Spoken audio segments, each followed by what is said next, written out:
Number 16 of the House of Commons Standing Committee on the Status of Women. Today's meeting is taking place in a hybrid format pursuant to the House Order of January 25th, 2021. The proceedings will be available via the House of Commons website. And today we're continuing our study of women's unpaid work. For the witnesses, welcome. And when you're speaking, please speak slowly and clearly for the translators. And when you're not speaking, your mic should be on mute. So we're pleased today to have Tracy Johnson from the Canadian Institute for Health Information. She's the director. And from the Ontario Caregiver Organization, we have Amy Kupal, the chief executive officer. And so each of you will have 5 minutes to make your initial comments before we go into our round of questions. When you have 1 minute left in your 5 minutes, you'll get the yellow pen, and that's how you'll know to wind it up, and then we'll go into our questions. So we'll begin with you, Tracy, 5 minutes. Thank you.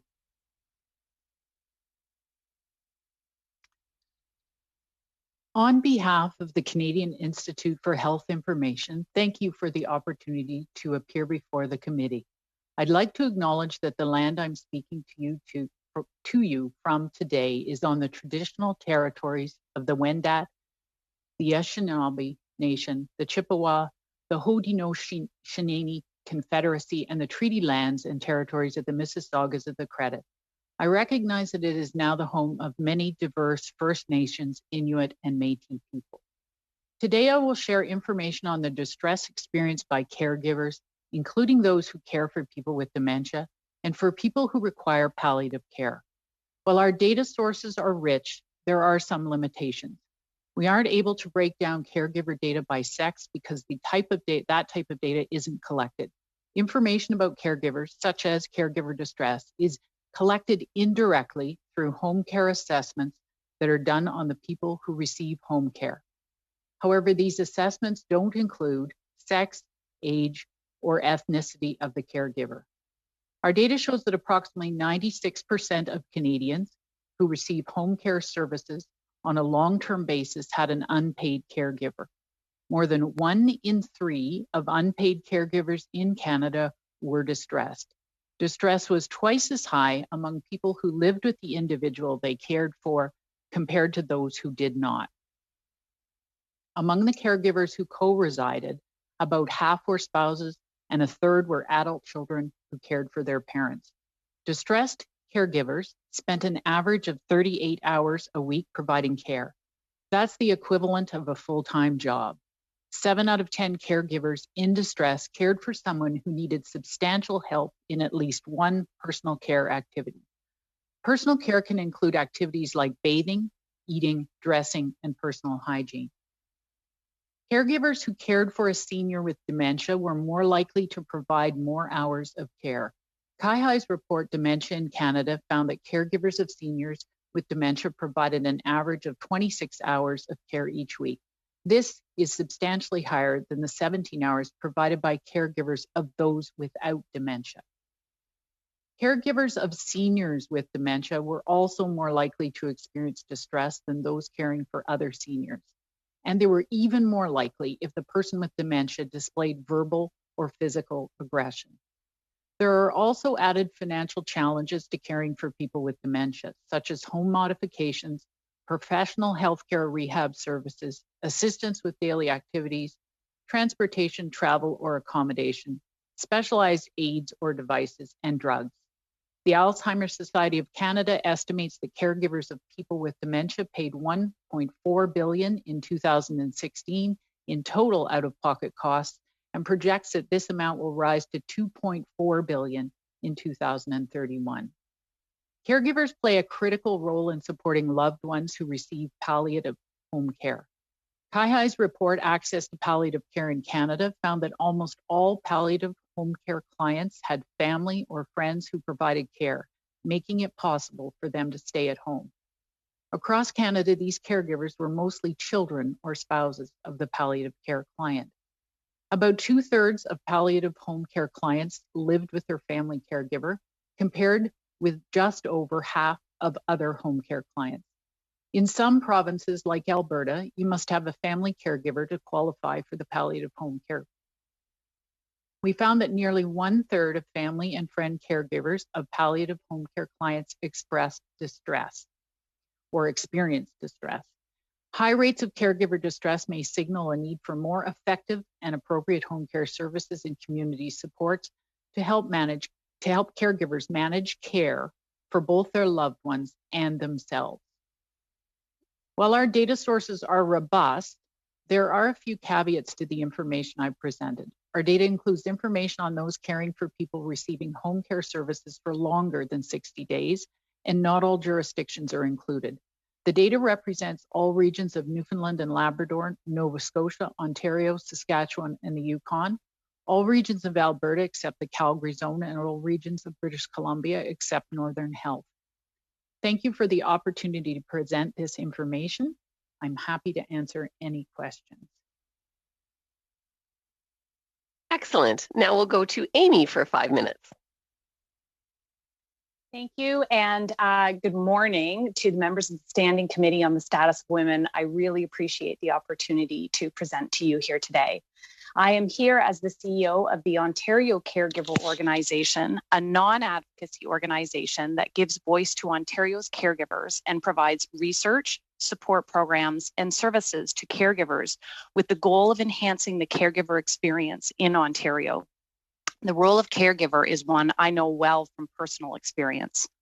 Ontario has 3.3 million unpaid caregivers who provide essential health and emotional care, which is unpaid, to family members, friends, or neighbors with a physical and/or mental health challenge, both in their homes and in healthcare settings such as hospitals, long-term care, retirement homes, group homes, and treatment centers.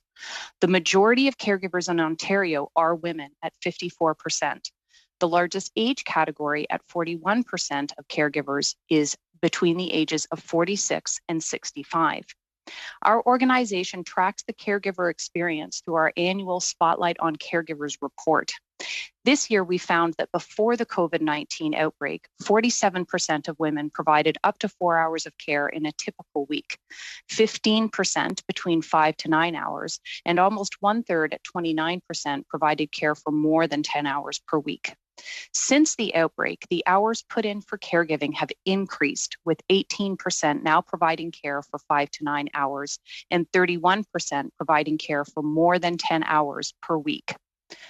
One of the primary needs that we hear from caregivers, which I would like the committee to understand and recognize, is that caregivers want to be valued and seen as essential within the continuum of care, as the emotional, practical, and medical support they provide is vital to the journey of the care recipient.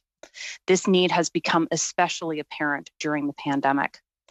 Also of primary concern with caregivers is the inclusion of the caregiver in designing healthcare transformation and policy. The other predominant theme we hear from caregivers is that they are struggling to cope. Half, at 50% among women, caregivers admit that the overall management of caregiving responsibilities is stressful. Caregivers are concerned about their own mental health, and this was the case before the pandemic, and it is certainly worse now. The toll and stress impacts work as well as productivity. Half, or 50% of women caregivers are stressed about balancing their caregiving responsibilities and work. Among those who are employed and are caregiving, a quarter have taken some time off during the day. 25% of caregivers have done this.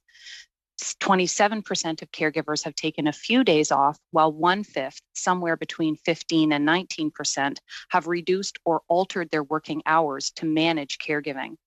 43% tell us that they wish there was more support from their employers. For 38%, their work hours are not flexible enough to allow them to manage their caregiving responsibilities. And 33% are worried that they may lose their job because of their caregiving responsibilities, which I think is definitely notable. The economic financial toll on women caregivers is also growing. 1/3, or 31%, find it stressful to manage finances, pay for bills, paying for a care receiver's needs, medicine, supplies, and more. 39% of women caregivers are experiencing financial hardships, of which 14% say it is due to their caregiving responsibilities. 4 in 10, or 41% of caregivers, use their personal finances, and 35% say they've been using their savings to pay for caregiving expenses. Between 30 and 33% of women caregivers say they are incurring more costs and are using more of their personal finances to pay for caregiving expenses since the outbreak. Overall in Ontario, 80% of caregivers say they are responsible for paying for the expenses of the person they are caring for. Caregivers need specialized and caregiver-focused support programs, respite, and services. Our organization is one of the few who offer these, but national programs and services do not widely exist. While we can't predict how long this pandemic will last, we know that there is a growing number of new caregivers, and many of those that were caregiving before the pandemic who need extra support. The caregiver experience is improved when we are inclusive of caregiver voices, especially of women caregivers who are the majority of caregivers, and continue to adapt and respond with new resources, policies, and programming to improve the caregiver experience as we look to recover. Thank you. Thank you very much. Now we'll go into our first round of questions. Each person will have 6 minutes, and I will try to cut you off kindly when you get to the end of your 6. And we'll begin with Ms. Wong for 6 minutes. Thank you, Madam Chair, and thank you both witnesses. And caring for the carers has always been close to my heart because, you know, I am a caregiver myself. So you have given, both of you have given us alarming figures, statistics, telling us and hopefully telling the whole nation and especially national policy makers that this has become a very urgent concern, and also there's such an urgent need to support those who care for their loved ones, and we are looking at terms like unpaid family caregivers or unpaid work, and globally we had different terms, and in England they call them carers. So caring for the carers, I mean that is my one line of focus. So my questions are for both of you. Either one of you can just shed lights on that.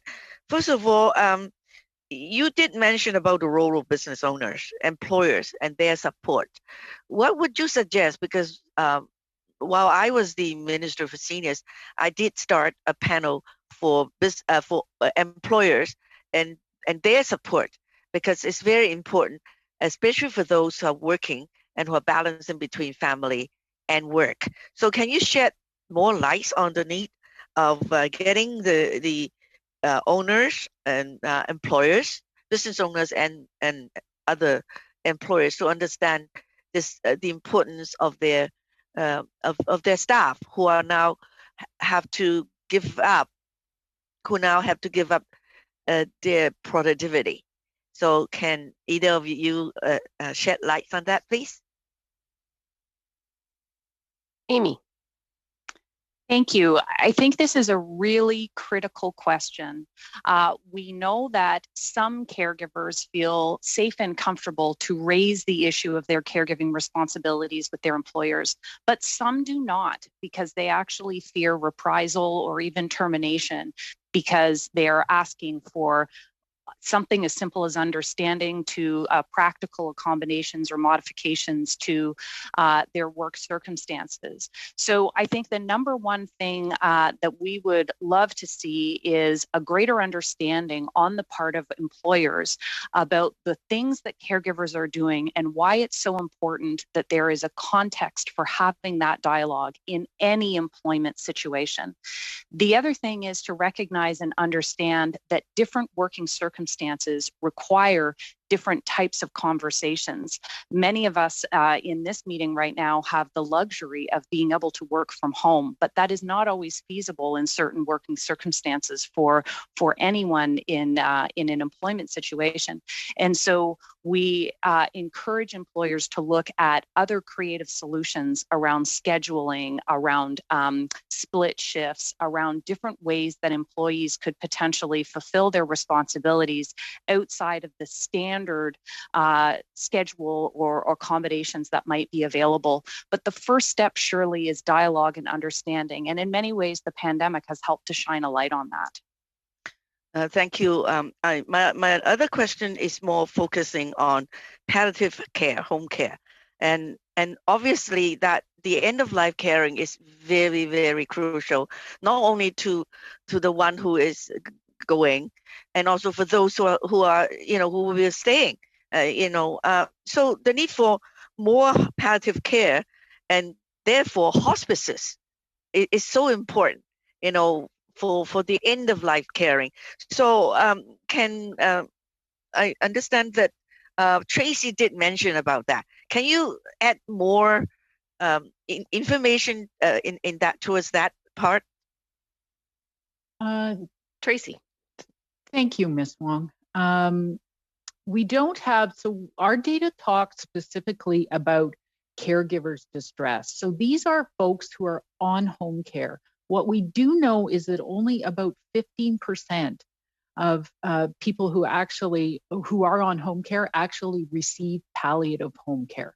So the combination of getting home care in when you have an illness, any kind of an illness, is compounded yet again when you have cancer. And there's various programs across the country, so there's no evenness with respect to who gets home care and how they can access it. And what we hear from home care clients themselves or caregivers of folks who require palliative care is often they don't know what the options are that are available to them until it's really too late. So having that kind of support is very important. We don't have a lot of data on it at the moment because not all provinces are required to or work using our inter-RIBE palliative care assessment that would give us more information on what actually happens with palliative care in home care. Yeah, what strikes me is the experience of our former colleague who passed away and who actually was the champion for more palliative care and hospices. So, that's why it's so close to my heart. Now, my other question is about... I'm sorry, that's your time. Oh. Now we're going to go to Ms. Zahid for 6 minutes. Thank you, Chair, and thanks to both the witnesses for the important information you have provided to us. I will start with a question to Ms. Kopel. You mentioned in your opening remarks in regards to the number of hours of caregiving which has increased for women during this pandemic, and you mentioned that over 39% are facing financial hardship. So as a pandemic measure, our government introduced the Canada Recovery caring benefit, which replaces income for someone who needs to stay home to care for a loved one who needs supervised care. In diverse communities such as Scarborough, we have a lot of multi-generational households where care is provided across generations. So what specific measures would you recommend on an ongoing basis post-pandemic to allow this intergenerational care to continue? And whatever recommendations you think are important, if you can provide some light on that. Thank you. It's a really important question, and there's so many different layers to it. First, I think it's important that you know the positive feedback that we have received from caregivers on the caregiver benefit. It is a welcome opportunity for caregivers to be recognized for the commitment and the sacrifices that they make as a part of their caregiving role. Prior to the pandemic, one of the most common questions that we received from caregivers on our helpline was, what do I do with these tax credits if they don't make a difference to me based on my financial circumstances?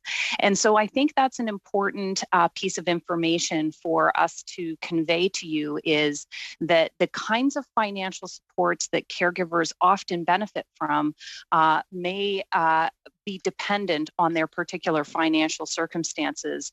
And they would like to see more opportunity for things like the caregiver benefit to be available in the long term, so that it is a recognition of that time and input that they're making. The other thing that I think your question highlights in terms of that intergenerational caregiving is that many people who receive care from caregivers will receive that care from several different people, whether that is family members, community members, etc. And so whilst we are in firm support of the recognition of essential caregivers, and that's been very important in hospital and long-term care and other settings, we want to recognize that caregiving is often a collaborative effort amongst family and community members.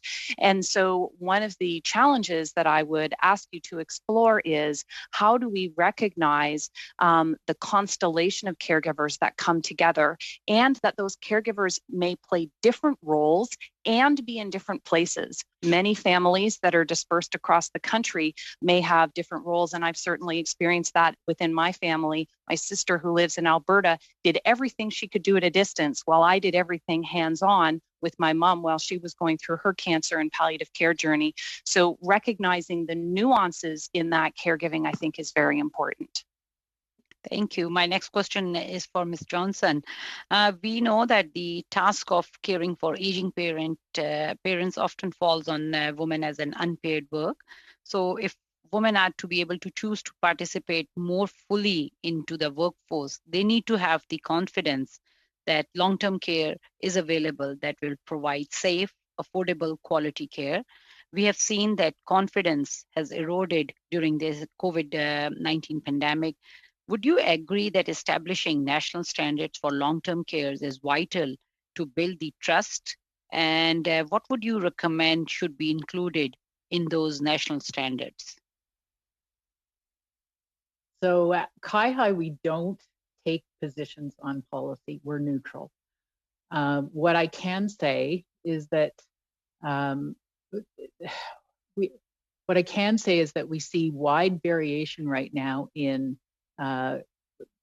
infection rates and deaths across Canada in long-term care. And certainly there is a call for national standards. And really, we don't take a stand on that. So I really can't answer your question any more directly than that. Ms. Koppel, would you have any suggestions on that? Any recommendations which should be included in the national standards? And would you agree that establishing national standards for long-term care is important?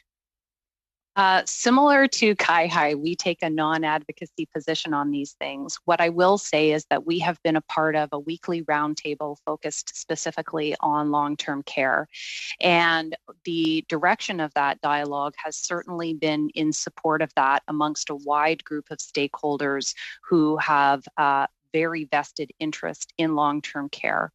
From my perspective, I think our position on standards in any context has been the importance of recognizing caregivers and having a formal mechanism for including caregivers as a part of any policy or standard. So we've seen this included in hospitals, we've seen this included in long-term care, where there is a process for recognizing and including family caregivers, not only in terms of access, but also as a part of the overall care journey for the person being cared for. Merci beaucoup. Thank you. Maintenant, Madame Larouche, vous avez... Thank you very much. Now, Madame Larouche, 6 minutes.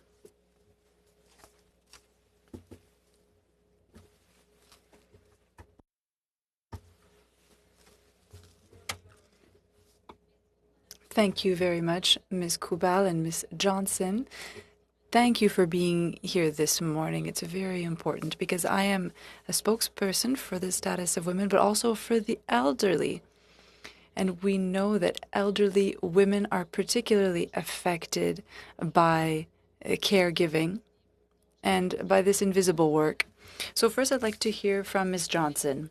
You talked about in-home care, and you said you don't have all the data you need. What would help you to get more data?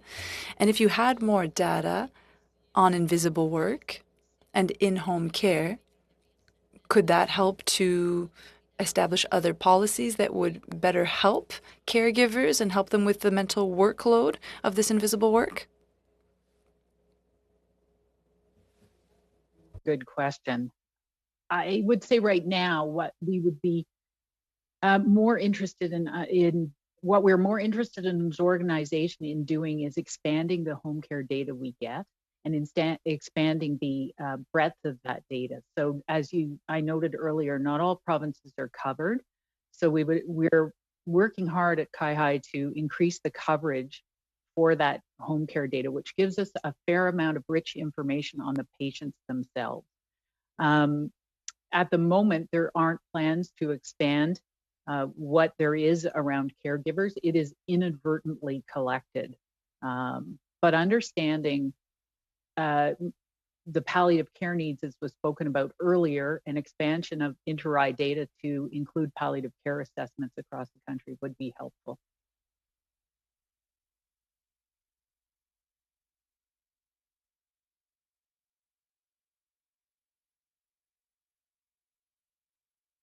Merci beaucoup. Thank you very much. Ms. Kupal, I know that both of you talked about that data. I'd like to hear one of you. Well, you talked about the importance of helping caregivers more. So you said that they have financial stress. Yes, there are tax credits, but they are non-refundable, completely non-refundable. So if there were tax credits that were at least in part refundable, would that be beneficial for caregivers? They'd be able to get a little more money back. And so maybe that would help alleviate some of that financial stress. I'd like to hear you on that. That's an interesting question. And, I obviously don't have specific data on that. I think the statistics on what caregivers are paying out of pocket is very notable. When you have 80% of caregivers saying that they are responsible for paying for the expenses for the person they're caring for, that I think gives cause for pause. So financial support for those expenses, I think, is really critical. And that includes not just caregiving expenses, that may be living expenses such as rent, groceries, etc. So the financial burden there is significant. If there was a method for accounting for and supporting those kinds of expenses, I think that would make a very significant difference for caregivers. The other thing that I noted in my statements and that I think is related to this question is that caregivers are dipping into their own savings, their retirement savings or savings for some other milestone in their life, such as saving for a home. But if a caregiver is dipping into their personal savings, is there a way to offset that if they're putting themselves at a greater financial burden as a result of caregiving? In terms of your question about refunds, I'd like to gain more insight on that. I think generally what we hear from caregivers around tax credits is that if they have had to give up work in order to caregive or they're doing less work, the tax credits may not be of significant benefit to them. It only benefits a certain portion of caregivers. So that's an area we'd like to look into more, but I think the financial impact on caregivers persists and ways to assist them would be most welcome. I would say that I would agree with that. While we don't go into the financial aspects, we do know that financial stresses are what contribute to caregiver distress. And if you have caregivers caring for the equivalent of a full-time job, especially the ones that are distressed, they're up to 37 or 38 hours a week, then they may or may not be working. The likelihood is they aren't working. And then they're dipping into cash, dipping into their savings potentially. And what we have heard from caregivers is that when services are difficult to access or they have a cost, then their distress increases. So you combine that, and I think anything that you can do to alleviate the financial impact would be of benefit.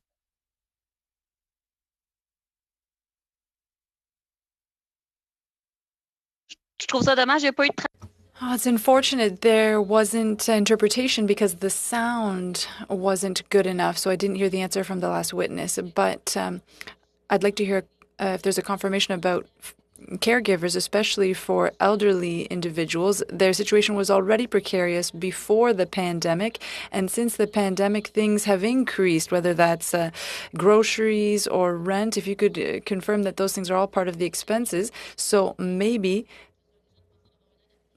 there should be more long-term help for the elderly so that they can enhance their purchasing power. I'm sorry, that's your time. And Ms. Johnson, just so you know, you'll have to hold your mic up closer. We're now going to Ms. Matheson for 6 minutes. Thank you, Madam Chair, and thank you to the witnesses. So your a lot of these financial concerns, I'd like to focus on that first, of the people that you're speaking to, of those caregivers.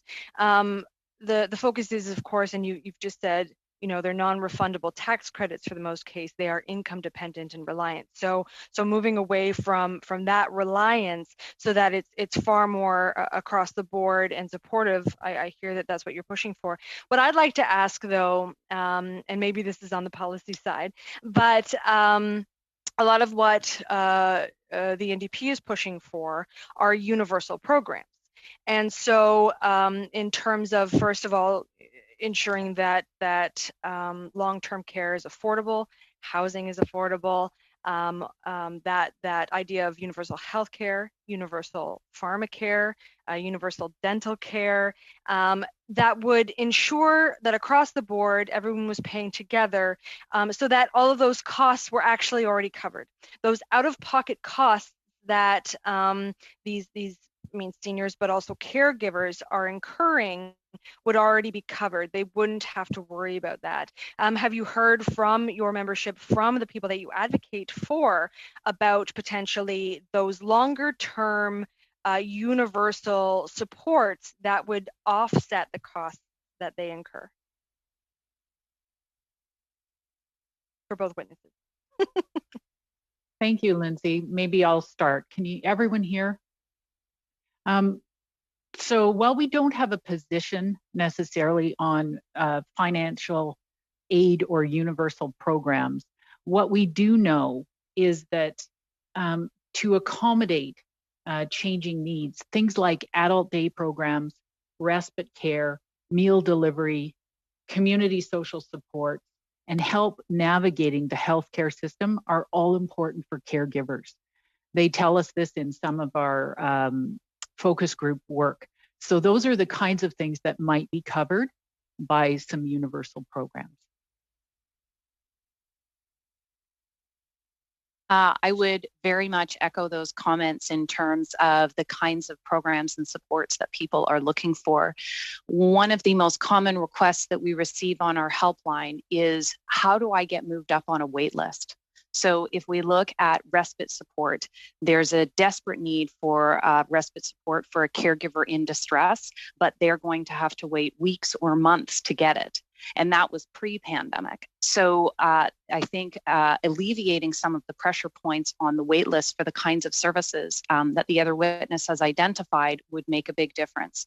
We also hear from caregivers about other household kind of supports that don't have an infrastructure. I need somebody to shovel my snow because I'm not able to shovel the snow. I need somebody to help me with some of those household chores. And I know that for those of us who are able to do that, that seems like a very simple thing. But if someone is not able to do that, either as a result of their own physical condition or their caregiving responsibilities, those things make a difference.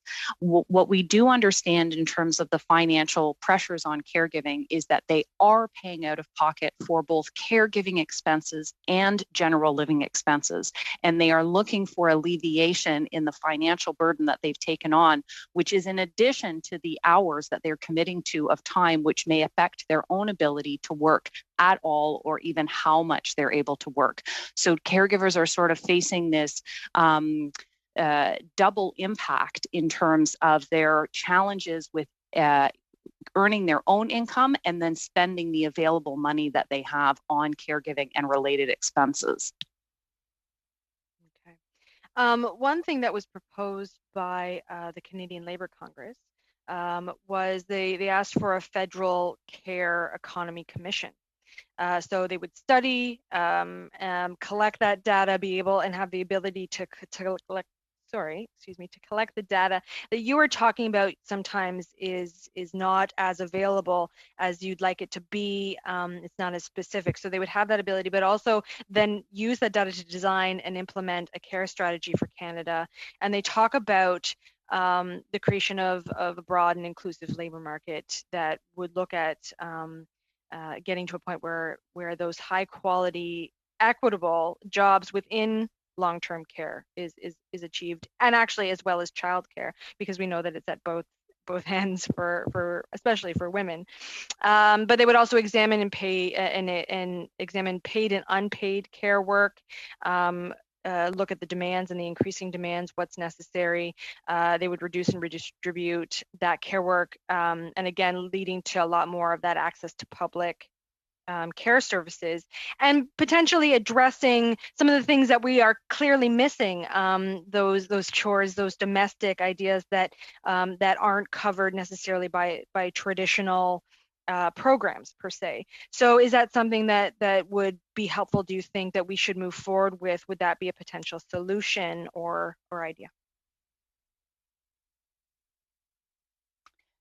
Our organization focuses on those unpaid caregivers, so I'm not in a position to speak to other roles that may be professional caregiving roles, personal support workers, etc. What we do find is that people reach out to our organization because there is not information or support consistently across the country. So one thing I'd like to highlight from your comments, and it's come up from the CIHI data as well, is the disparity of information or the disparity of support across the country. People come to us because there may not be a provincial organization where they live. And I'm sorry, that's the end of your time. Now we're going back to Ms. Wong for 5 minutes in the second round. Thank you very much, and we definitely have learned a lot from both witnesses. My next question will be, in what ways are specific groups of women, such as women living with disabilities, Indigenous women, because both of you did mention that, or immigrants, refugee, and newcomer women affected by the unpaid work and care responsibilities in particular? I know I lump a lot of things there so that you can explore and shed more light on that. To both of you, please. So what I will say, Ms. Wong, is I can't really speak to that. So the data that we have doesn't break down caregivers by sex or ethnicity at the moment. One of the themes we've heard in the questions is, where would we like additional data? And I think your question highlights an area where we would all benefit from additional data in terms of the particular needs of people from different communities. What I can tell you anecdotally from what we hear from caregivers is that one of the challenges they may face in going into different healthcare settings is barriers to access based on language or based on a lack of understanding, if they're a newcomer, about how the system may work. So we find that caregivers need information around system navigation. They need information around how to engage with different healthcare providers, and that may come with a different cultural context. We hear from caregivers that culture really matters in terms of how they've taken on this caregiving role and how it's navigated within a family. And certainly we hear that within certain cultures, there is an automatic expectation that caregiving roles will be taken on by women. And so women feel an additional burden of expectation within their caregiving role. But this isn't an area where we have clear demographic data in order to provide significant insights. And then my next question will be about the sandwich, their generation, like younger ones, in the middle. They have to look after the children. Then, of course, just like my NDP colleague said, it's a childcare side. We are not commenting on that side, but more on the elderly care. So how do you see the kind of help or stress level. You both talk about the stress level, and how can we help in whatever way for these, caregivers who have double duties, especially during COVID time. It's so important right now to help them to be healthy also, because again, going back to my theme, caring for the carers. So can both of you shed light on that, please? So I'll start by saying that it's a combination of things. So improving home care services overall across Canada would enable us to care for the carers, as you say, in a better way. So right now, they lack some of the other things they lack, we talked about before, like adult day programs or respite programs or meal delivery or community support. But first and foremost, access to the system and what's available to them is different across all of the provinces. So a better understanding of what is available when people need it would be really helpful to care for the carers. And then when they need... I think you have to put your microphone up closer. Is there a point of order from Madame LaRouche? You're on mute. Sorry, can you hear now? Madame LaRouche, is it better? Hello? Yes, just on a point of order, I didn't hear the interpretation. Ms. Johnson has her mic up closer. Let's try again.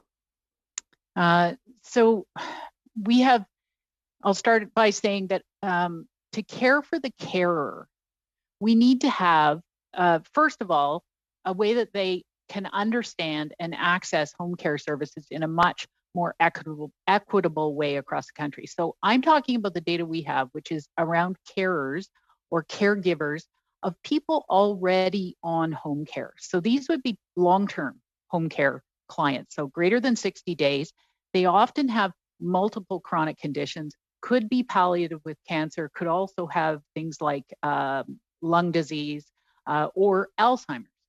So we have home care across the country, but it is how it plays out and what's available to you is very different across the country. Geography plays a part. So when able to care for the carers, we need to be able to ensure that there is information on access, but then that they understand what access they get, and that if we beefed up home care, we would better be able to care for those carers. Some of the ancillary programs that... That's the end of your time. Now we're going to Miss Sidhu for 5 minutes. Sorry about that. Thank you, Madam Chair. Thank you, all the witnesses. My first question is to Ms. Cooper. I note that your organization has a helpline and live chat services.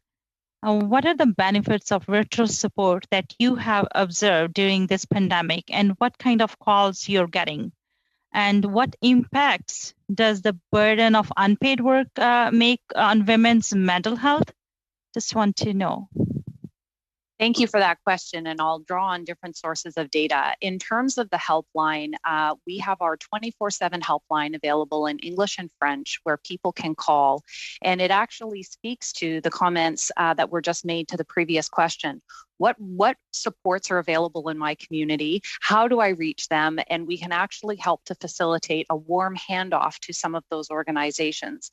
Of course, what we're not able to do is accelerate any wait lists or anything like that. And that is one of the pieces of feedback that we receive on the helpline is, okay, so you've referred me to the organization, but they say it'll be 6 to 8 months before I can get what I need. And that's a frustration for caregivers for sure.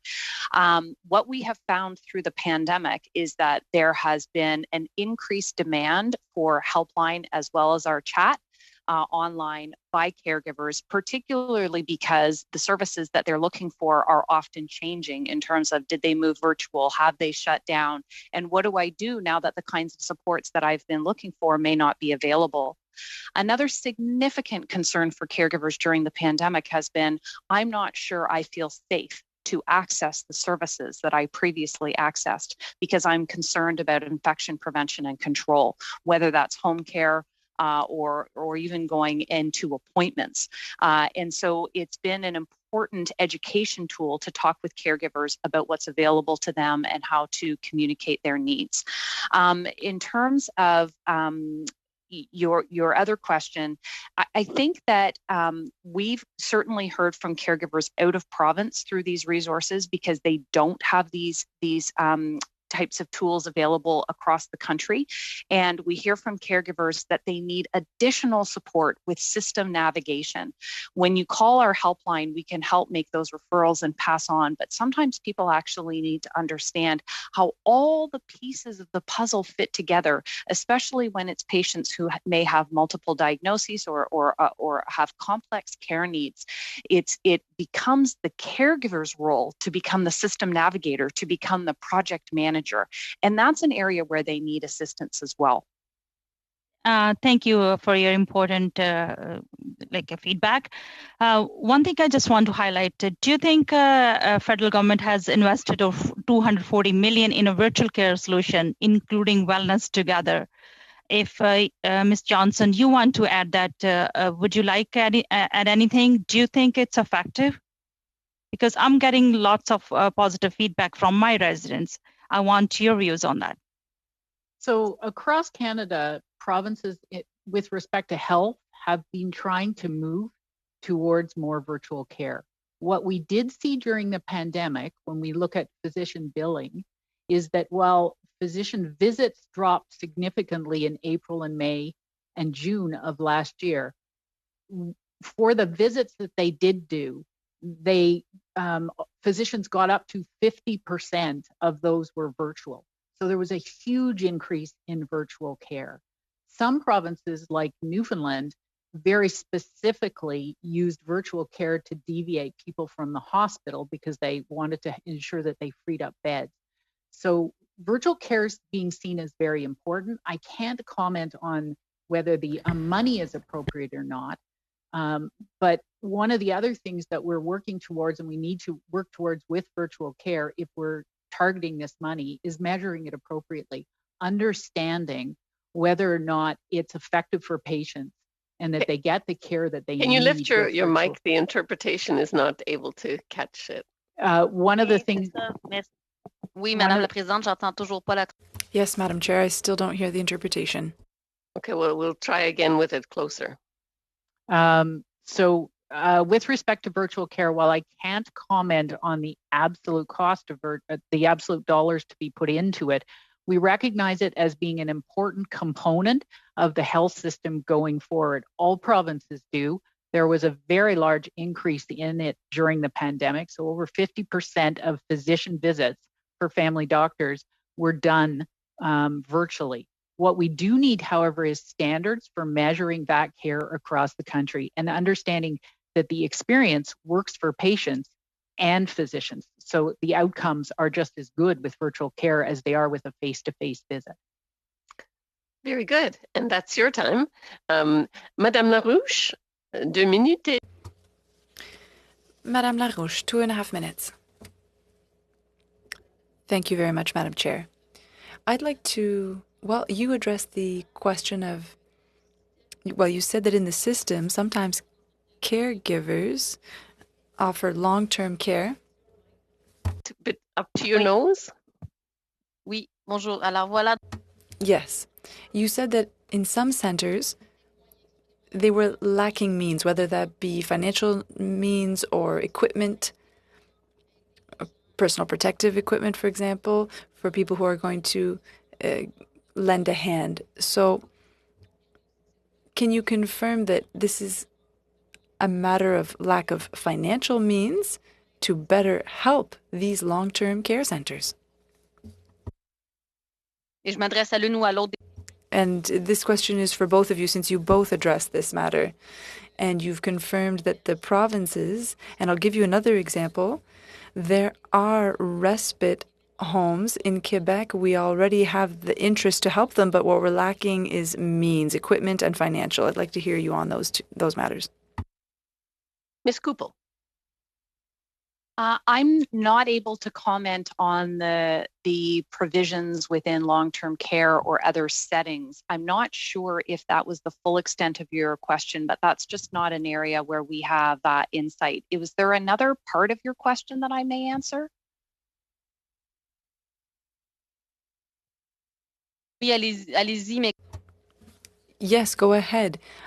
How can caregivers who do invisible work, how could they get better support from the healthcare system, even though the healthcare system needs more financial means to help them as well, from that standpoint? I do think that caregivers primarily are looking for recognition and inclusion as a part of the healthcare team and as a part of the healthcare system. So there's a micro component to this when it comes to the individual care of the person that they're caring for. And this doesn't mean simply being something like a substitute decision maker. There are many, many caregivers who take on this role and wouldn't be in a substitute decision making capacity, but play a fundamental role in the care of the person that they're caring for. And so recognizing that person, ensuring that they are a part of that healthcare team, and that can include formal structures like caregiver identification that makes it very clear what the permissions and responsibilities are for an individual caregiver, can go a long way.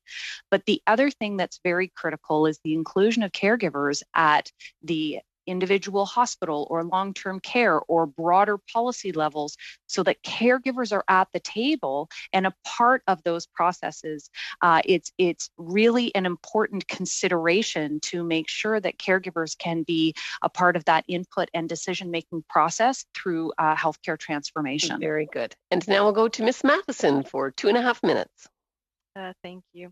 So the other study that we're discussing at the same time as this is the impacts on rural women and how they've been how there's a disproportionate disadvantage for them. So and I'm not sure if your organizations advocate heavily for the idea of the fact that there's a rural-urban divide. I mean, you were certainly talking about shifting of resources, especially during COVID, to virtual supports for caregivers.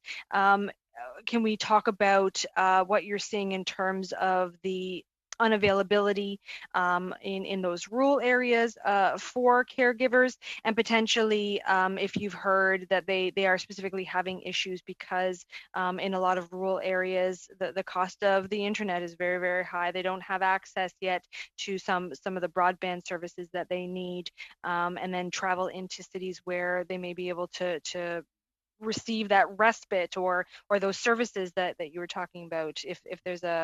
If there's a divide there and a recommendation that you could make, or what you've seen from your members and your advocates. So we haven't specifically done analysis on a rural-urban split for the caregiver distress that we see for those on home care. What I can say is that we do know we have geographical access problems across the country, or challenges across the country. And because home care is the purview of regional health authorities in some provinces and other bodies in other authorities areas, there are disparities, and those really are likely at a disadvantage. We certainly see it when we look at how primary health care is in and of itself is delivered in the rural areas. So, there was another aspect to this I was going to, sorry, I'll leave it at that. Thank you. That's the end of your time. Now, we're going to just say thank you to our witnesses for your excellent testimony today, and we'll suspend while we do sound checks for the second panel. So everybody just hang on, grab a coffee, and we'll be ready to go. Thank you.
Excellent. Welcome to our witnesses. Today we have with us from the Feminine Association for Social Education and Action, Hélène Cornelier,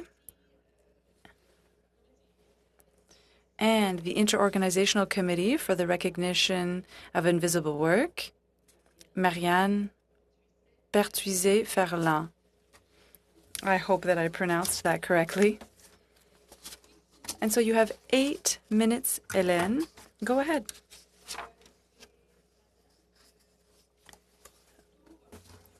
It's Ms. Courteau who will take the first 4 minutes, and then I will continue with 4 minutes, if that's all right with you. That's perfect. So hello, everyone. The Feminine Association for Social Education and Action, AFIAS, founded in 1966, has a mission to promote and defend equality between women and men in all areas of society. Recognizing and valuing invisible work are at the crux of attaining gender equality.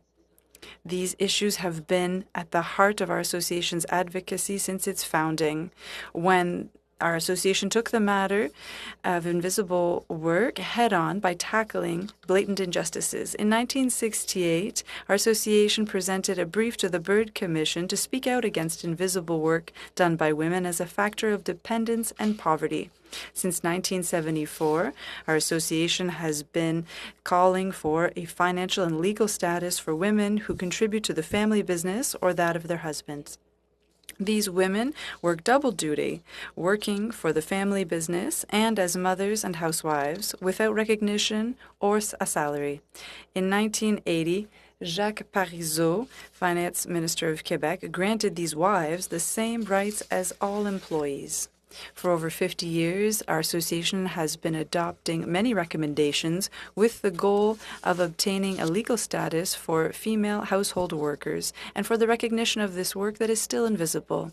The association promotes these recommendations among the different levels of Canadian and Quebec governments and among delegations when international conferences happen on the status of women. Despite some progress, So close, it's making a popping noise. Perfect, right there. Yeah, just a little bit back. Mais malgré certaines avancées. Despite some progress, in 2015, female farmers in Quebec performed the equivalent of $108 million in unpaid work each year. The unpaid work, which is known as invisible work, does not appear in national accounts. Therefore, it is not part of the economy linked to the labor market, parallel to citizens' expenses and shop transactions, businesses, and institutions. The unpaid work, known as invisible work, that we're talking to you about today is directly linked to the social roles passed down to women in all patriarchal societies, and it's part of private life. Our definition of invisible work is work that is carried out and is unpaid or underpaid, including work within the family carried out by mothers and fathers and other family members, whether that's household chores or caregiving, and planning, which is part of the mental workload. Work carried out by caregivers for loved ones who are ill or elderly, with reduced autonomy or with special needs. The work carried out for a family business or for a spouse's business. Work carried out as a volunteer for various public, private, or community organizations and/or institutions, providing essential services to the public, and work carried out as part of an unpaid internship, many of which are carried out by women. For 21 years now, our association has been dedicating the first Tuesday of April to hammer home the same message. Invisible work is carried out by caregivers and by stay-at-home moms who often are also in the labor market, not to mention doing volunteer work as well. This work is priceless in value for society, and yet it is not recognized or accounted for. For our association, it is essential that we continue calling for the political, social, economic recognition of invisible work. Thank you for hearing me. I will continue on. Hélène Cornelier is my name. In Canada, between 1976 and 2017, the gap between women and men on the job market went from 32% to 9%. While this shift changed the way tasks are shared within couples, inequalities still persist. For parents, a Statistics Canada 2017 survey showed that the distribution of household tasks were still gendered, and this distribution varied according to which spouses were in the workforce and certain characteristics, such as the type of union and age group. For caregivers, in 2012, 8.1 million Canadians were caregivers. That's 1 out of every 4 people over the age of 15. 54% were women and 46% were men. The same year, the hours of care provided by these individuals represented the equivalent of 1.2 million full-time positions. And what about the unpaid workload since the beginning of the pandemic? According to the Canadian Research Institute for the Advancement of Women, women remain the primary providers of unpaid work within families, and even if they are working outside of the home during the pandemic. If they perform telework, they have to juggle their unpaid work and their paid work 24/7. In certain families, the presence of a spouse means that certain tasks can be shared, but in single-parent families, everything falls on one person's shoulders. As for caregivers who offer services and care to someone in their home, or if they live with that person, these caregivers have become doubly invisible, overshadowed by the stories in CHSLDs and in private homes rather. And yet, it's at the homes of the loved ones in need that these caregivers work every day. 80% of seniors of these seniors live in their home with a caregiver. It's important to take stock of all the work done by these caregivers and the impacts the pandemic is having on their loved ones that they're helping. In 1970, the Byrd Commission looked into unpaid work carried out by women at home and in the workplace. In 1975, at the first UN International Conference on the Status of Women, the recognition of invisible work figured prominently in discussions. And over the years, UN member countries, including Canada, pledged to assess it, account for it, and include it in the GDP. In 1995, the UN estimated the unpaid work done by women and girls at $11 billion across the globe. In 2020, Oxfam reminded us that the unpaid work done by women and girls in the world was worth $10.8 billion. So it's almost the same amount. In Canada, it is crucial that Statistics Canada assess and include the monetary value of unpaid work in the GDP every 5 years. Moreover, it must push its analysis further of unpaid work done by families and caregivers in terms of the number of hours per task and responsibility, direct and indirect costs, and the consequences for finances and the health of those carrying out this work. This would help to better assess the needs in terms of social, fiscal, and economic measures. Thank you very much. Thank you very much. Thank you, Lise, as well. Now, Marianne, you have 5 minutes. Thank you. Hello. In recent years, our association has observed that a series of associations are advocating for the recognition of invisible work, but the lack of coordination between them has been hobbling their progress. So it was in 2020, with the financial support of Quebec's Status of Women Secretariat, that we struck an inter-association committee in order to join forces to achieve a real societal transformation. It was the perfect time to do so, since both unpaid and underpaid work were front and center in the media since the beginning of the coronavirus pandemic. The lockdown, the closure of schools and shops, and the additional workload for parents and for caregivers have illustrated the magnitude of this work. With a dozen or so other organizations, whose names you'll find in the brief you were given, we've created the Inter-Association Committee for Recognizing the Value of Invisible Work. Using the common definition presented by Ms. Courteau, the committee wishes to highlight and recognize the value of the economic and social contribution of invisible work, raise awareness and understanding of the issues surrounding invisible work among the public, employers, public institutions, and decision-making bodies, bring about new solutions to balance the division of labor between women and men and sharing responsibilities between families, governments, and the private sector. Our association and the Inter-Association Committee for Recognizing the Value of Invisible Work are putting forward the following recommendations that the federal government should implement quickly to recognize this work and counterbalance the effects of the pandemic on women who carry the burden of invisible work. We've organized them from 3 standpoints.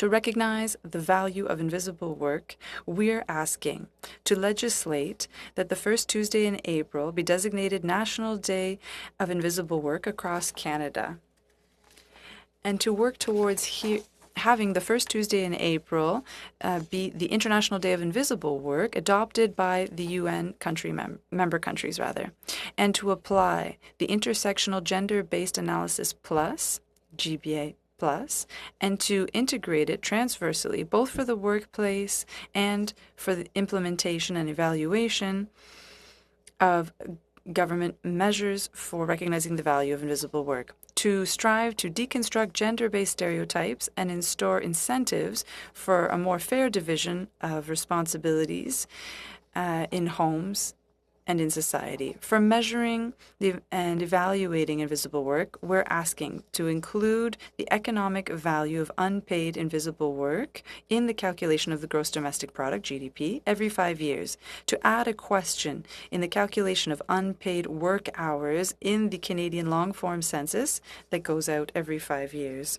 And for fiscal, economic, and social measures, we're asking to convert the existing non-refundable tax credits into refundable tax credits for parents and caregivers, and to create new tax measures that are truly adapted to their life situations, to put in place fair and equitable benefits in the retirement plans, Quebec Pension Plan and Old Age Security, for parents and caregivers, to compensate for periods when they have to withdraw from the labor market and take care of children or loved ones who have reduced autonomy, are ill, elderly, or disabled, to add paternity benefits and maternity benefits to the parental benefits of the unemployment insurance plan, and to adjust compassionate care benefits, caregiver benefits for adults, and caregiver benefits for children under the unemployment insurance plan to make them more accessible, and to develop a Canadian public network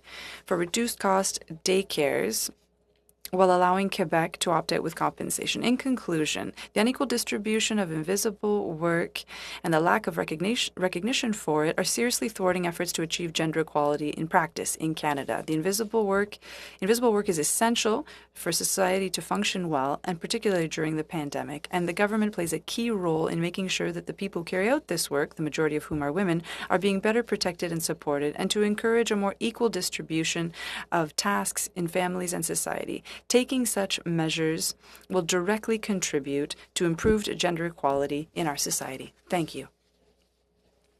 Thank you very much. We're going to start our question period. And when there's only 1 minute left, I will hold up my yellow highlighter. Bonjour, and thank you very much to both of you. And I really love the work, your two organizations have been doing. And I think we have to learn a lot from different provinces and territories. Madame la Présidente, un point d'ordre. Madam Chair, point of order. Ms. Wong's microphone is not well positioned. I was going to mention the same thing. By your nose? Yep, very good, thanks. Can I start again and count the time now? Sure. Thank you. Okay, bonjour, and thank you very much for both of you shedding lights on the different organizations you've been working with. I especially like the idea of organization, because very often we talk about intergovernmental sort of coordination and working together. So my questions to both of you. So in what ways, if any, has the COVID-19 pandemic affected the distribution of unpaid care work and domestic workload between men and women in Canada, and also in your province, of course, included?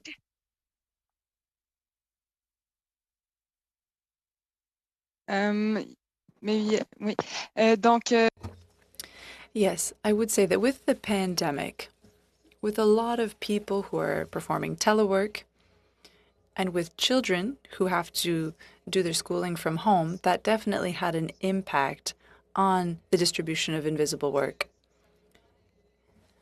Now, it does depend on the family situations, but in a number of cases, invisible work usually ends up with the mother, even if both parents are doing telework.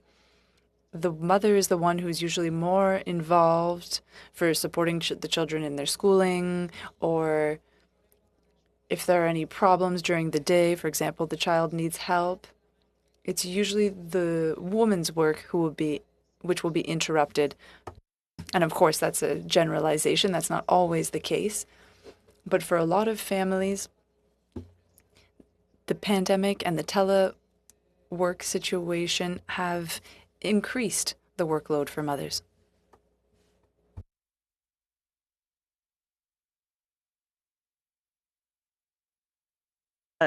Thank you. And my next question would be about access to information, because a couple of our panelists also did mention the fact that for unpaid family caregivers, they wanted a lot of information. For example, benefits and supports differ from province to province. There are supports in Quebec which may not be present in my province, British Columbia. And if I have a parent who's moved to Quebec, I would love to know what kind of support there will be, or they're still there in Quebec. So I understand that there is a need for access to information, so that people know, from province to province and territories, they know where to go. And especially in these days when everybody is trained or self-trained to use the internet. So can either of you shed light on this, please?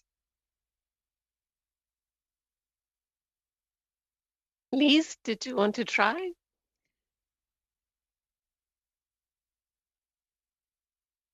Je vais le faire. Oui. I can take this one. In Quebec, there isn't a benefit as such for caregivers like the one that exists in Canada as part of the insurance plan. At our association, our parental benefit plan will eventually include benefits for caregivers as they do for parents currently, but that's not the case right now. So a caregiver who needs a compassionate care benefit or for taking care of a child does that through the Canadian Unemployment Plan, of course, if they're eligible. For the others, there are federal tax credits or provincial ones that are different. I won't get into the details. There are a few refundable measures for expenses, but it's fairly complex. I even have a hard time navigating those. So in other words, would a helpline really be able to help? I mean, a helpline across the nation, like, all you need to do is to dial a number, for example, 211, and then you get the information in French and English and different other dialects and languages as well. Do you think that would be of use to, all the provinces and territories as well? Marianne? Oui, je crois que... Yes, I think that would be a very good idea. The measures that are already in place,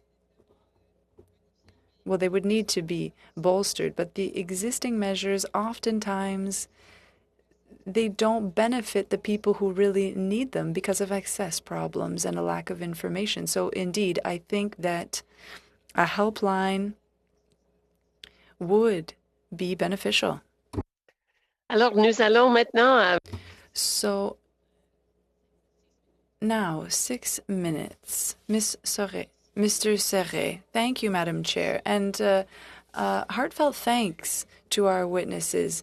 Usually witnesses come and talk to us about the problems they're facing, but you've spent a lot of time on providing possible solutions. So thank you for your recommendations, because that's really going to help us develop a national report that will support the provinces.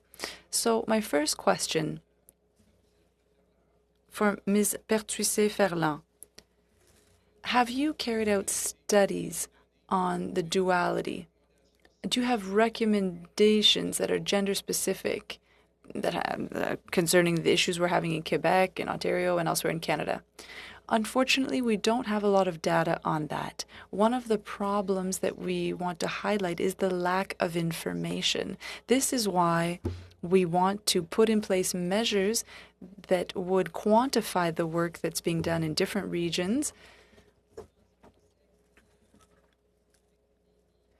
and by the two genders, and we want there to be intersectionality that's taken into account. But one of our association members is female farmers, the female Quebec farmers. And so we've taken some demands that they've raised. So their work isn't always recognized. There's work that's carried out for the family business that's unpaid. And so this lack of recognition can lead to them being penalized in the event of a separation or the death of their spouse. Their contribution to the family business isn't recognized. So that's the only example I can give you. Thank you very much.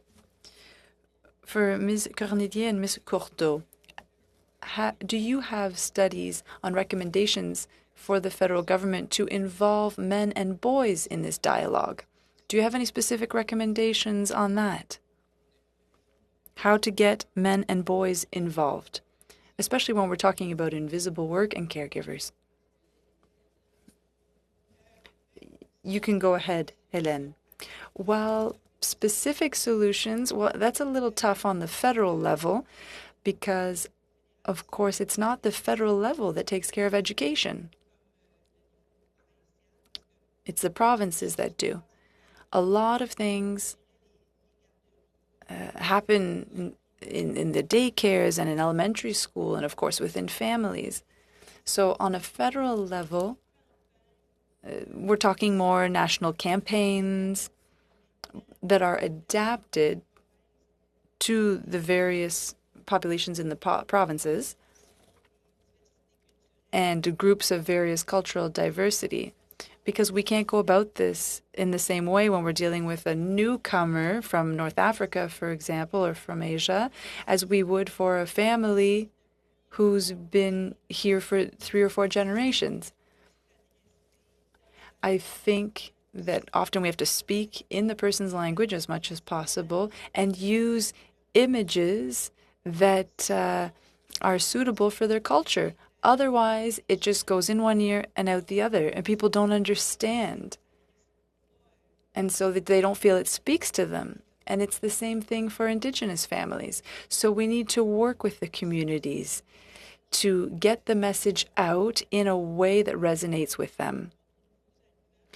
And then this could be also communicated to newcomers and people who have been here for a very long time. This would lead to a more equal distribution of tasks within the family. Thank you very much. Ms. Courteau and Ms. Pertuis-Ferland, we're a federal committee here, and we're looking at recommendations for national standards to support provinces. Do you have other specific recommendations? When we talk about invisible work and helping caregivers, what would your recommendations be to the committee to better support the provinces? Well, first, I would say creating a national day for invisible work. That would be a good way to raise awareness about this issue. And it would be easier to include it in everyday conversations. For some people, invisible work is so invisible that they don't even know it exists. And yet it does exist. And so that would be a good start, a day that recognizes invisible work. And what I would add is adding a question to the long-form census and the value of invisible work in the calculation of GDP. Those two things would then help account for this work per region. That would help the provinces. Ms. Cornelier. Yes. Well, I support what my two colleagues just said. Aside from the other measures that are more financial in nature, for example, tax credits, that's been something that our members have been asking for some years now. A lot of them are caregivers, and they can't ask for those tax credits because they don't have as much income in retirement. A lot of caregivers are not just between 45 and 65 years old. A lot of them are 65 years and older. My mother at 80 years old was helping my 86-year-old aunt. And so we have to address that reality. This is a major issue. Thank you very much. Now, Ms. Larouche, you have 6 minutes. Thank you very much, Madam Chair, and thank you to our witnesses. It was very interesting to hear you speak, Ms. Courteau, Ms. Cornelier, Ms. Pertuiset-Ferland. It's a pleasure to have you here with us at the Standing Committee on the Status of Women. I'd like to continue on with my colleagues' questions.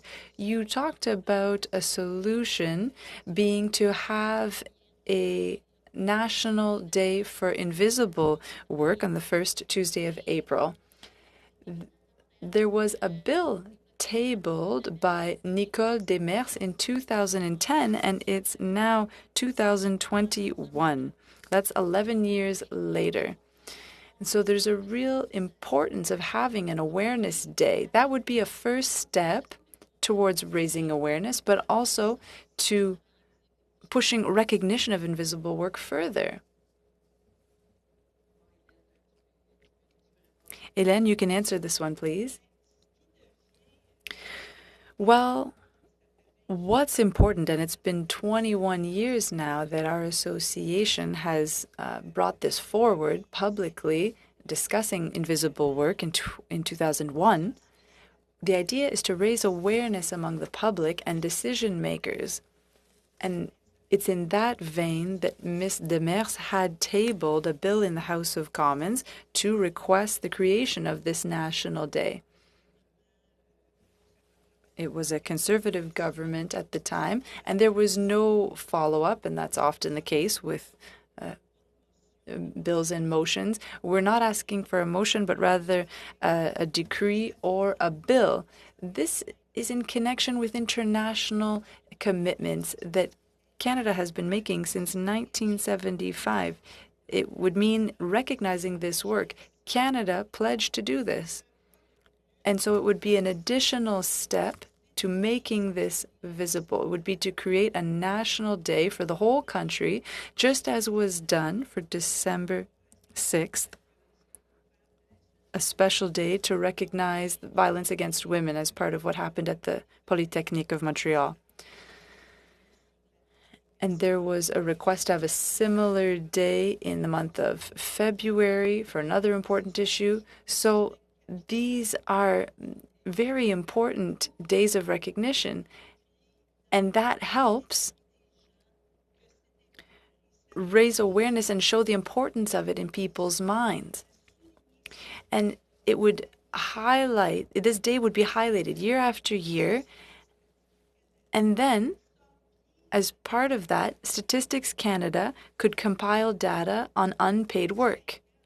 Every 5 years, in general, that's done. And in between the 5 years of the census, they can have general social surveys. And this isn't just data saying so many people are this old and have done so many hours, and in Quebec and in BC it was like this. The idea is to also calculate the monetary value. What is the value of this work? it's important to count not just the hours, but also the direct and indirect costs associated with this. So loss of revenue for caregivers, we mentioned that in our brief. Costs, direct costs rather, I think Ms. Kupal mentioned that, when someone has to pay for the person's rent, the person being helped, paying for transportation, activities, for diapers, support cushions, and so on, if the person is bedridden. All of this costs money, and a lot of people pay up to $6,000 per year for all of this work, and some people pay more. So it's important. It creates a requirement, a moral requirement for the government to get that information and share it. For groups like ours who work towards the recognition of this work, we rely on information gathered by Statistics Canada. We can't do all of that work ourselves. It's too costly.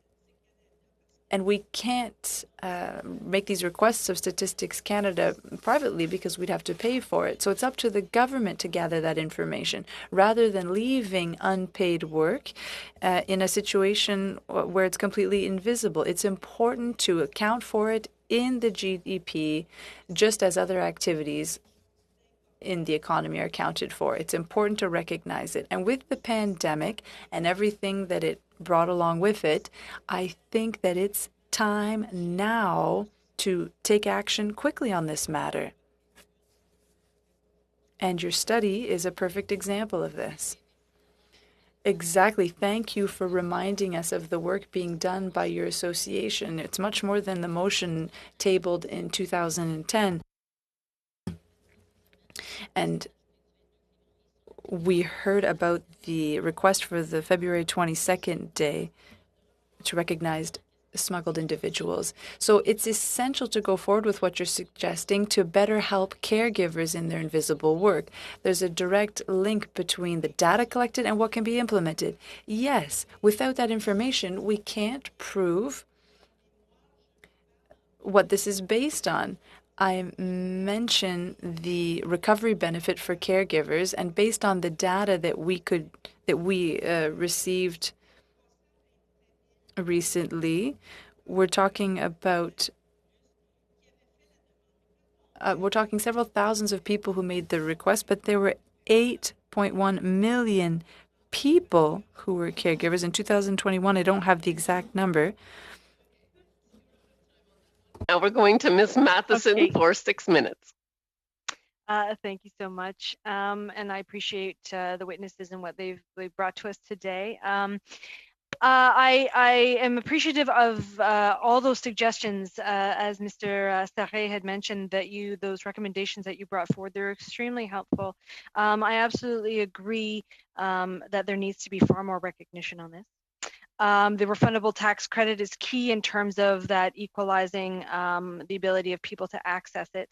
One thing that we heard in a previous report, again, too, was about that ease of accessibility, the need for a simplified process for access to supports, to all the benefits through CRA or so on. So hearing that again is really key, and I'd like to make sure that that's in the report that we put forward for this study. I would like to ask, you had mentioned affordable childcare, which I'm a huge advocate for, the availability of a universal, affordable childcare program. And of course, with the recognition that Quebec already has much of that in place, and with respect to the province of Quebec, ensuring though that it is provided nationwide. And what we've put forward is the idea that there needs to be legislated an act similar to the Canada Health Act, so that availability of universal affordable childcare is put forward. So with respect to Quebec and obviously ensuring that they receive funding and so on separately, would you support that legislated act? Oui. Yes, of course. it would have to be studied once it's on the table. And the current government has already talked about that. It is an essential need for Canadians. When we work with pan-Canadian groups, which we do from time to time, this is one of the things we hear about. And with the pandemic, women couldn't go back to work in many cases if they didn't have adequate childcare. And even though we have pretty good services in Quebec, the services weren't accessible during a certain period or only to certain workers. So it's very difficult, and mothers rather, had to stay at home, generally speaking, or fathers, and they didn't go back to work. That is still the case, either because school is closed or because the daycare couldn't take on the children because of an outbreak. So we see the importance of this. It's directly connected to women's ability to be in the labor market. So to become self-reliant financially. So all of it is interconnected. It's an essential starting point. Thank you so much. In addition, you had talked about the flexibility. It was mentioned in the recommendations too, but the flexibility of parental leave. So in Quebec, if you could just jog my memory, currently what exists? I know that there are more. There's more time for fathers to access time off as well, and it would be interesting to see if we could expand that to all provinces in maybe potentially through our already existing EI system. But if you could just explain that briefly too, to elaborate on that point. Le congé de maternité. The maternity leave exists. There is a parental leave that can be shared between the mothers and fathers as there is in the federal level, and there's a 5 or 3 week paternal leave depending on the model you choose. The parental leave and paternity leave is paid at 75% instead of 55%, which is already an improvement. The parental leave is at 55% because we couldn't do better than that. And so it's important, even for unemployment insurance, it's important to have better paid benefits and to not have a longer waiting period. I think there's still a waiting period for federal benefits, if I'm not mistaken, but that should not be there because it's not like someone's looking for a job. Someone just gave birth or a baby has just arrived in their lives. And so it's not the same dynamic, and it's the same thing for compassionate care benefits for caregivers. There's a week where someone is not being paid, and so it's an essential need. It's different. That could be criticized when someone has lost their job, but I won't get into that. But for this type of benefit, because this is an important work that's being done for the family and for society at the same time. So it's important that the waiting period be removed. For the parental leave, it's important that Canadians be entitled to paternity leave. And the plan was just amended, and for single parent families, the mother can take the paternal leave or give it to her mother, who can take on that role. So there have been improvements, and we've worked on those very hard in Quebec with the government. So we're going now to our second round of questioning for 5 minutes each, starting with Ms. Sahota. Thank you, Madam Chair, and thank you to the witnesses for appearing today. Thank you for your time and your evidence. We've heard quite a bit over the last year that COVID has impacted the mental health of Canadians. So my question relates to that and unpaid work. So how, if at all, has the COVID pandemic and the associated burden of unpaid work affected women's mental health? I can start. We don't have a lot of data on that. Our organization doesn't gather information on that, unfortunately. But one thing's for sure, with COVID, well, people have a smaller support system. Parents used to call on grandparents, for example, to help with babysitting or to help out in the home. Maybe they called on other friends. Well, they no longer have access to that help in that network. Some of them were doing telework, so people are at home all the time and they're responsible for their children on a much more continuous level. So, of course, that also has an impact on mental health. The mental workload is bigger. Measures have to be taken to limit the risk of contagion. And they have to try to keep down the stress level for children too. So these are all things that have an impact on mental health. I don't know if my colleagues want to add something to that. Different question then. What measures do you believe are needed to reduce or eliminate gender inequality related to unpaid work? Je crois que déjà. Well, I believe that by calculating and measuring all of that work properly, well, we have to raise awareness and recognize the essential value of this work.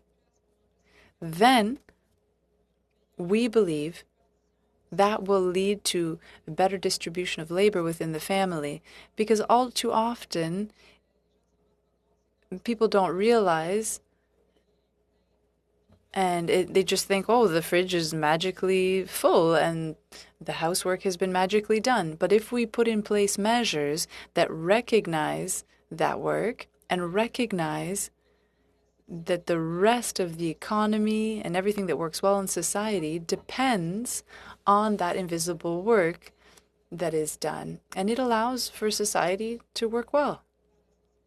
So, in my opinion, this happens through awareness, the National Day of Invisible Work, and then the International Day for Invisible Work, and then by measuring and recognizing the essential value of this work, then we'll be able to better distribute this invisible work within homes and society.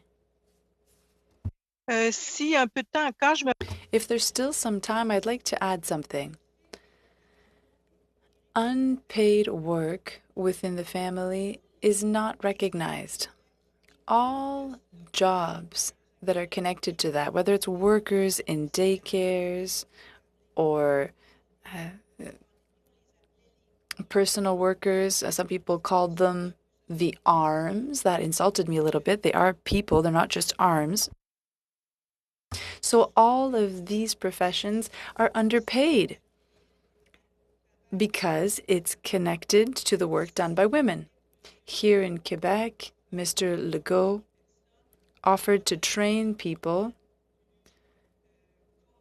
and gave them a more reasonable pay that lasts for a year. And if I understand correctly, after a year, it'll go back to what it was before in the network. So that's great for 1 year to get through the pandemic. But after that, and it's often women, and often women from immigrant families, well, they'll have small salaries and they can't provide for their families. Often women's salaries are an additional salary, they don't use it to pay for their lipstick, it's to pay for daycare and so on. That is their reality. It's 2021, I believe. Now we'll go to Miss Dillon for 5 minutes. Oui, bon matin. Good afternoon, witnesses. Welcome to our committee. I'll start with an open-ended question.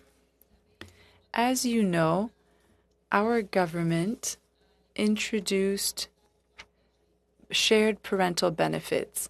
Can you talk to us a little bit about the positive effect that this has had on the work shared between women and men? Thank you. Well, I can start.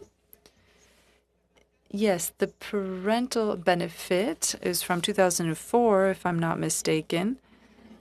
This was a very much appreciated addition to the Canadian Unemployment Insurance Plan, and that was reproduced in the Quebec plan.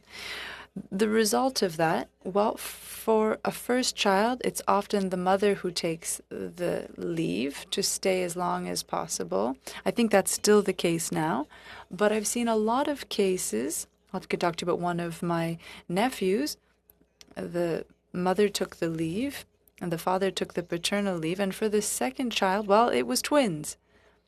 And so she took her maternity leave, he took his paternal leave, and he took 6 months or something like that of the parental leave.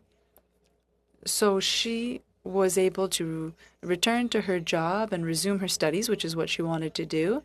And so she let my nephew take over care for the children and the home. And it was very good for the whole family. There was that way there was a greater understanding of what happens in the home, and they have 3 children now. And I've seen a number of fathers do things like that. Another niece of mine had a similar situation, so they share the parental leave and role. And so this leads to greater understanding by men of the daily work and the mental workload that women usually have. And so this helps those families evolve, and that helps their friends and neighbors and their children too. So it's beneficial, and it's very important.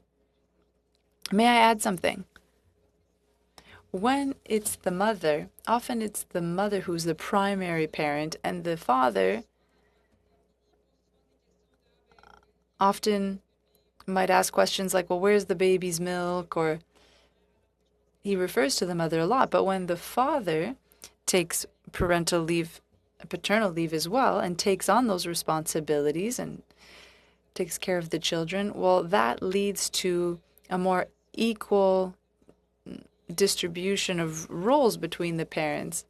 And so the fathers take on the responsibility fully at that point.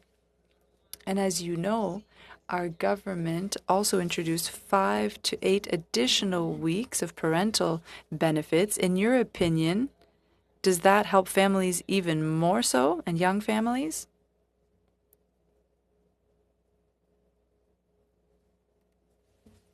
Hélène, do you want to answer? I imagine the answer is yes, but I'm not really aware. Well, we don't have data as such. I don't remember when that was done. We don't have data on the use of that, and so I haven't done that research yet. But of course, that it can't hurt. On the contrary, that helps share the roles between the 2 parents, and then they have revenue at the time when the young children are at home. Perfect. And do you have recommendations for our government? For example, implementing a pan-Canadian daycare system. I know that you mentioned some before, but if any other witnesses want to contribute, you're welcome to do so. Well, I think that the Canadian system that should be put in place, because I think it's time for that, well, I think that it should take inspiration from the Quebec plan, the Quebec system. The system that we have here works well. It's sufficient. It could be improved. We don't have enough spots in those daycares, but Pardon me, but there's a phone ringing in the background. I put it at the other end of the room, but I apologize. No problem. We're going to go to Madame Larouche now. 2.5 minutes. Thank you very much, Ms. Cornelier, Ms. Courteau, and Ms. Pertuiset-Ferland. Thank you for being here. You've reminded us of the unique character of Quebec, in this case of invisible work, and we're seeing this matter of daycares as well that's unique in Quebec. And you talked about the Inter-Association Committee that was funded by the Quebec Secretariat. I'd like to come back to what Ottawa can do on invisible work. You spoke about the importance of putting in place a gender-based analysis plus. Currently, it's not being sufficiently applied. Even a reform of unemployment insurance. There's a question of benefits for women and for caregivers of over 65 years old. We have to increase. You talked about increasing the purchasing power. How could these three measures help recognize invisible work done by mothers and caregivers? Go ahead, Marianne. Well, getting data based on the genders would help to tackle inequalities that are still very much present. And we see that with invisible work. So that's it. We need to better recognize and better support people who perform invisible work, especially elderly people and women of a certain age who are already at a higher risk of finding themselves in a financially precarious situation. That's essential so that we can better support these individuals because they're doing very important work for all of society. Hélène, did you want to add something to that? Or Lise? Well, I would add that among the major measures, including the three you mentioned, Andréane, excuse me for calling you by your first name, is salary pay equity. Unfortunately, the law on the federal level, as far as I know, is not totally and adequately applied. And so that's very important. And gender-based, gendered budgets. Each policy, whether it's for unemployment insurance or old age security or income supplement, we need to have those adapted to women. And this was a study that was conducted. 2.5 minutes. Thank you, Madam Chair. I really appreciate what you were talking about in terms of pay equity. It's an additional study that we are trying to move forward in this committee as well, and hopefully we'll get some really good answers out of the minister next week on that. I did want to ask you quickly, there was discussions about the UN and things brought forward to the status of women, the recognition of unpaid work. The International Labour Organization also has brought forward conventions on domestic work, on the recognition of that unpaid work. And Convention 189, which has not been adopted by Canada, specifically addresses that. Do you think that that would help in terms of, in the addition of all the other things that we've been talking about today, with the day and that recognition, that advocacy, would that help?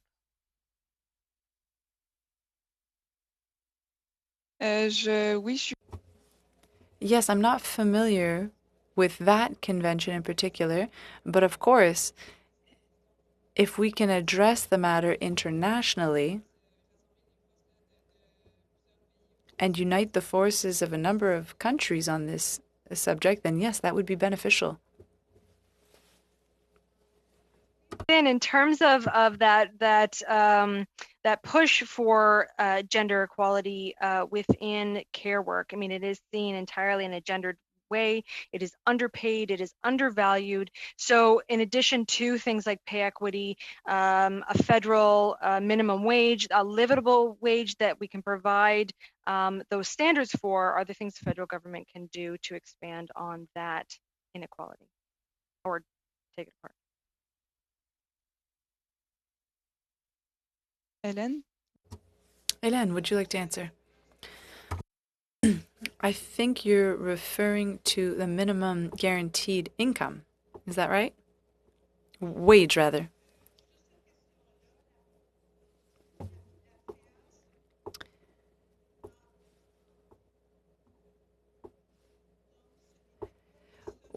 Okay, so that's not what you're referring to? I was talking about how I was talking about potentially the minimum federal wage, or like a minimum wage, raising that, but a guaranteed livable income could be part of that conversation as well. Je ne veux pas rentrer. Well, I don't want to talk about the guaranteed minimum income. All right, then. I want to say thank you to our excellent witnesses today. We certainly could have asked you questions, I think, all day. This was very good information. Just wanted to give some information to the folks on the committee for next week. So on Tuesday, we'll be continuing with the rural study, and then hopefully can finish up the consideration of the COVID-19 impacts on women report. And then we will also do any committee business and drafting instructions for the, start thinking about those for the two studies that we're doing right now. On Thursday, we've got the Minister of Labor coming with the officials on pay equity for the first hour, and then the second is the panel on unpaid work. And so that's what's coming up for us. Now then, I'm looking to the committee. Is it the pleasure of the committee to adjourn today? Yes, sorry, Madam Chair. I just wanted to add as a point of information that there were statistics collected in 2017. Oh, I was asking one of the witnesses, so I just wanted to put in, because I thought it was very important, and maybe the witnesses can send us more information about this, please, but that 50% of fathers, nearly 50% of fathers took 5 weeks or less of parental leave, whereas just over 80% of mothers took 27 to 52 weeks of maternity and or parental leave.